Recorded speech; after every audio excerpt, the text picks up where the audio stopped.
François Bayrou a battu Elisabeth Borne sur le record du nombre de 49.3 puisqu'il en a fait 4 en une semaine.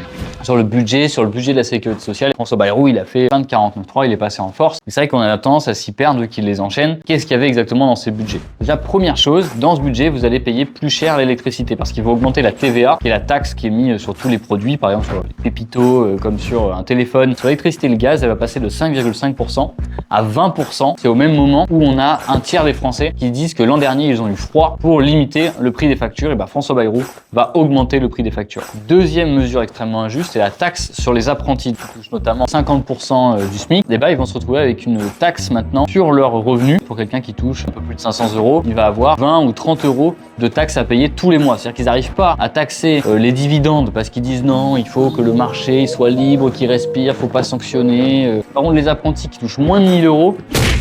Ensuite, dans les autres mesures, je pourrais vous citer sur le logement, 1 milliard d'euros qui va être enlevé à MaPrimeRénov'. Par exemple, à Limoges, qui est une ville où il y a énormément de passoires thermiques, c'est autant de personnes qui ne pourront pas remettre leur logement déjà dans un bon état, mais aussi aux normes. Sur le sujet de l'hôpital, je vous l'avez dit, mais en gros, tous les ans, c'est plus 4% minimum qu'il faudrait investir. Et là, le gouvernement, il est constamment en dessous, donc ils vont sous-financer l'hôpital. Et cette année, c'est 4 milliards d'euros qui va manquer à l'hôpital public. C'est autant d'argent qui va être enlevé des hôpitaux qui vont devoir choisir entre rénover des bâtiments ou embaucher des infirmières. Pour toutes ces raisons-là, c'était évident qu'il fallait censurer François Bayrou. On a un budget qui massacre tout ce qui nous est cher et que même le Premier ministre il dit qu'il est quasiment pas au courant de ce qui se passe dans son propre budget.